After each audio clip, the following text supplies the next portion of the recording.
wajah bukan ukuran, makan bersama syarat utama. Jalan-jalan dengan Pak Sopir, di perjalanan membeli buah. Kalau berbeda jangan khawatir, karena perbedaan itu indah. Tak kalah ada bersamanya, jangan bersedih hati. Mau simak kisahnya? Ayo simak berikut ini. Dalam sinopsis Al-Kisah, awal ide penanggalan Hijriyah adalah ketika Khalifah kedua, yaitu Umar bin Khattab, menerima surat dari gubernurnya di Basra, Abu Musa al-Asy'ari, yang berbunyi membalas surat Khalifah yang tak tertanggal. Sepenggal baris kalimat tersebut menarik perhatian Khalifah Umar bin Khattab, yang kemudian tercenung dan menyadarkan beliau betapa penanggalan menjadi sangat penting, terutama pada urusan administrasi kenegaraan. Setelah itu, Khalifah memanggil para sahabat Rasulullah untuk membicarakan awal dari penanggalan Hijriyah ini. Banyak masukan dan argumen yang diajukan oleh para sahabat Rasulullah untuk memulai penetapan tahun Hijriyah. Ada beberapa masukan dari para sahabat Rasulullah dalam menetapkan awal bulan dan tahun Hijriyah. Setelah lama bermusyawarah bersama secara mendalam dengan berbagai pendapat dan argumentasinya masing-masing, akhirnya disepakati bahwa usulan penanggal Hijriyah diawali dari peristiwa hijrahnya Rasulullah SAW dari Mekah ke Madinah dengan alasan seperti yang diajukan oleh Sayyidina Ali radhiyallahu anhu. Salah satu dosen sastra Universitas Indonesia, Prapto Yuno, mengatakan kebiasaan tersebut dimulai dari tradisi dan pengaruh agama Islam di pesantren-pesantren dahulu. Sebenarnya tradisi makan bersama di dalam satu wadah besar atau di atas daun pisang di Indonesia bermula dari tradisi santri yang berlaku di pondok pesantren zaman dahulu. Dan hingga saat ini, apakah masih sering dilakukan? Ayo, teman-teman yang berbahagia, apakah masih ada tradisi budaya makan bersama menggunakan satu wadah besar atau di atas daun pisang itu pada saat tahun baru Islam? Untuk mengetahui itu, mari kita simak kisahnya berikut ini. Awal kisah. Suatu hari, tibalah hari pertama acara makan bersama sekampung di Dusun Siliwangi, Desa Sungai Duri, Kabupaten Bengkayang. Warga-warga bergegas untuk membuat makanan untuk dibawa ke acara di halaman rumah PRT. Di siang hari, ibu memanggil Bobo saat berada di Suyok. Nak, situ lo bentar. Ada sesuatu yang mau ibu kasih tahu Bobo. Oh bu, ada apa bu manggil Bobo? Coba bebe duduk situ dulu bo, dekat ibu situ. Ya udah dekat bebu, nak dekat cuman aja. Hehehe. Bo, isok tanggal berapa bo? Nggak salah bobo sih bu, isok tanggal 1 September. Ingat ke? Ada apa bu isok ih? Betul lalu anak ibu. Besok hari Senin sampai dengan 1 Hijriah, di mana setiap tahun kampung kita kan memperingati tahun baru Islam.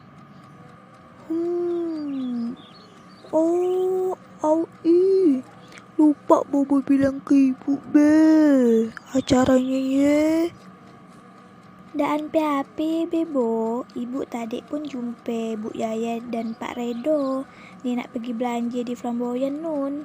Iyalah dipadahkannya acara isok, acara barikan katanya. Sarapan dulu lah anak ibu.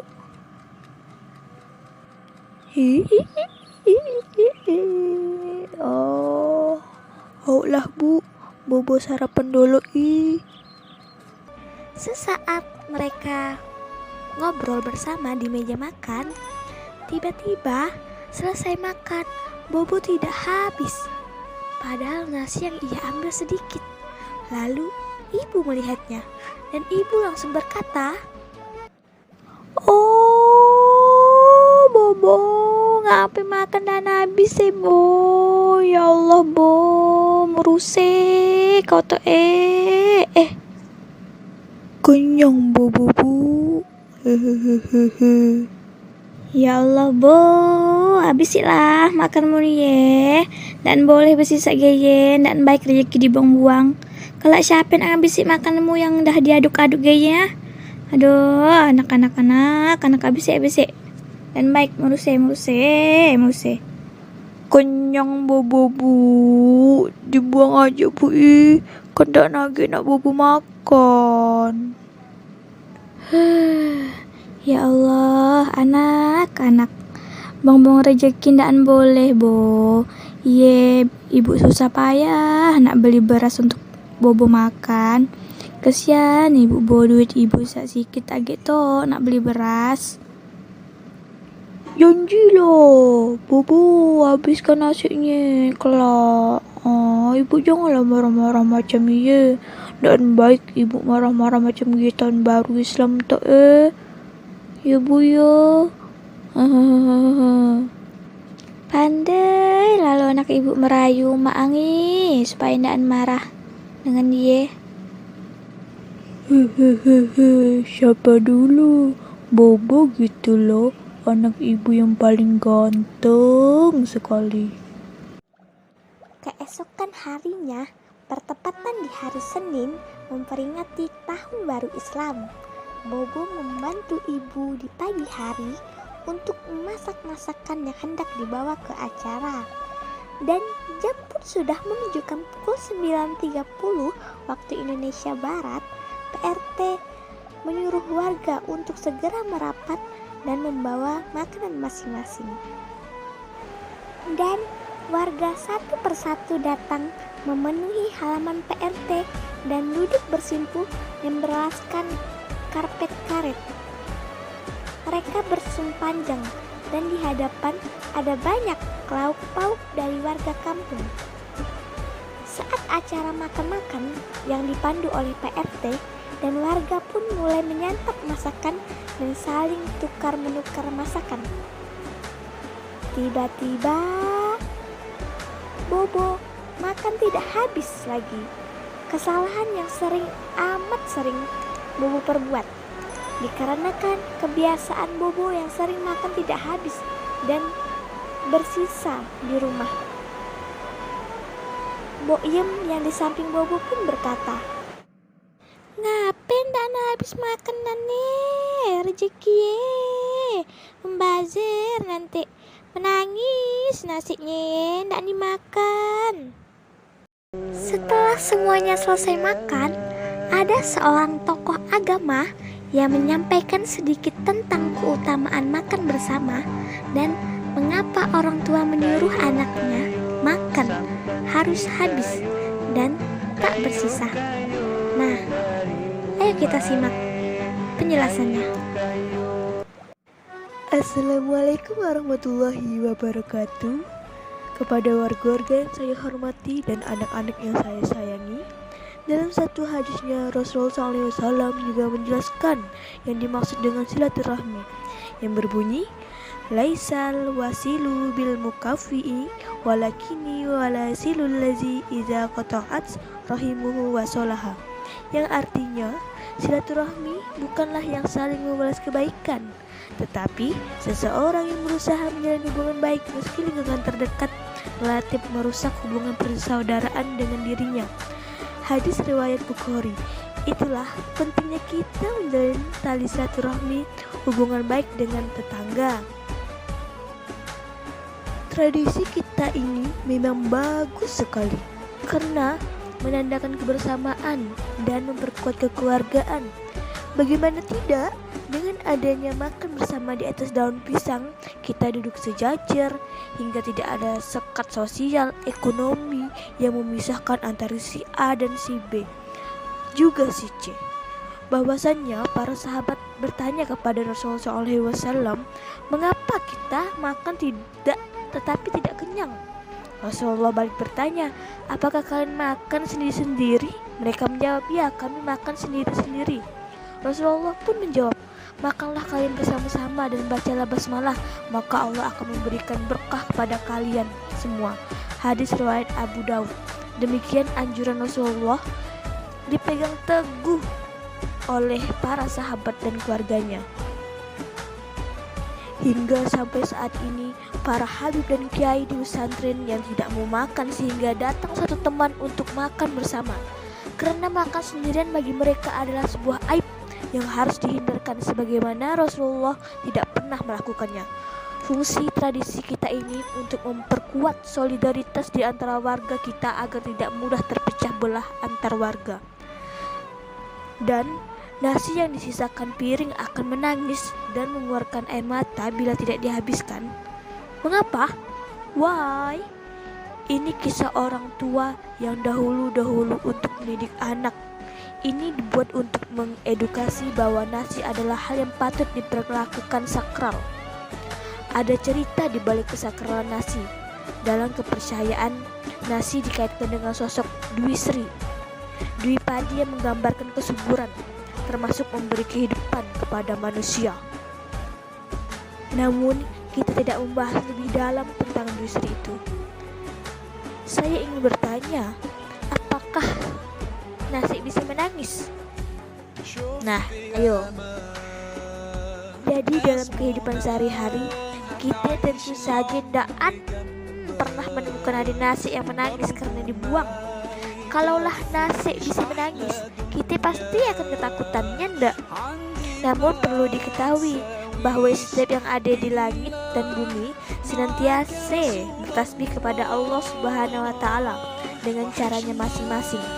Allah berfirman, "Tusabbahu lahus samawati sabba'u wal ardu wa man fihinna wa imman syai'in illa yusabbahu bihamdihi walakin la tafqahu tasbihahum innahu kana haliman ghafuran." Yang artinya langit yang tujuh, bumi dan semua yang ada di dalamnya bertasbih kepada Allah, dan tidak ada satupun melainkan bertasbih dengan memujinya. Tetapi kamu sekalian tidak mengerti tasbih mereka. Sesungguhnya Dia adalah Maha Penyantun lagi Maha Pengampun. Quran Surah Al-Isra ayat 44. Jadi meskipun nasi bukan makhluk hidup layaknya manusia, tetapi ia juga bertasbih kepada Allah Subhanahu wa Ta'ala dengan cara tasbih yang tak kita ketahui. Begitu pula semua benda lain seperti batu, tanah, gunung, air, dan sebagainya. Kadang kita dengan mudah tidak menghabiskan makanan atau membuang makanan bila tidak habis. Kita sering menganggap sepele, padahal dalam setiap butir makanan itu ada keberkahannya dan tak ternilai harganya. Rasulullah SAW tidak pernah menyisakan makanan. Bahkan ia akan mengambil makanan yang jatuh dan membersihkan jari-jari dari sisa makanan yang ia makan. Yang jatuh yang mungkin kita tidak sengaja kita diminta mengambil. Lantaskah layakkah kita sampai membuang makanan? Padahal satu butir nasi itu bisa sampai di piring kita karena proses yang teramat panjang. Ditanam, tanahnya dibajak, memakai sapi, kerbau atau traktor. Petaninya berkeringat di tengah terik matahari sehari penuh, mengiri, dicangkul sampai panen membutuhkan waktu yang tak sebentar. Sesudah jadi beras pun harus didistribusikan ke pasar, sampai ke warung beras, dibeli ibu kalian sampai ke dapur, dibersihkan, ditanak sampai matang dan tersaji untuk dimakan. Nah, itulah kira-kira yang dapat saya sampaikan. Mohon untuk direnungkan kembali apa yang telah saya sampaikan. Semoga menjadi manfaat untuk kedepannya. Saya mohon maaf apabila kesalahan dalam mengucapkan kata-kata dan lain sebagainya, karena saya juga baru belajar. Nah, sekian dari saya. Wassalamualaikum warahmatullahi wabarakatuh. Semoga kita semua selalu dalam lindungan Allah Subhanahu wa taala. Tetap jaga kesehatan, cuci tangan, pakai masker, dan tidak usah kemana-mana.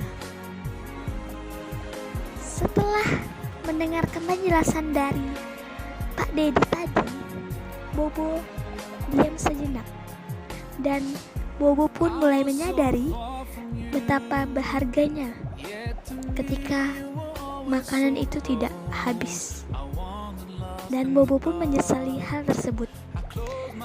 Bobo langsung meminta maaf kepada ibu karena sering tidak menghabisi nasi. Begitulah kisahnya. Sorong papan, tarik papan, buah keranji dalam perahu. Apa diharap masa hadapan, doa sekampung minta restu. Pergi hutan mencari kayu api untuk dijual, menyara masa. Hormat menghormati kebudayaan terpuji menjadi tradisi lokal sepanjang masa.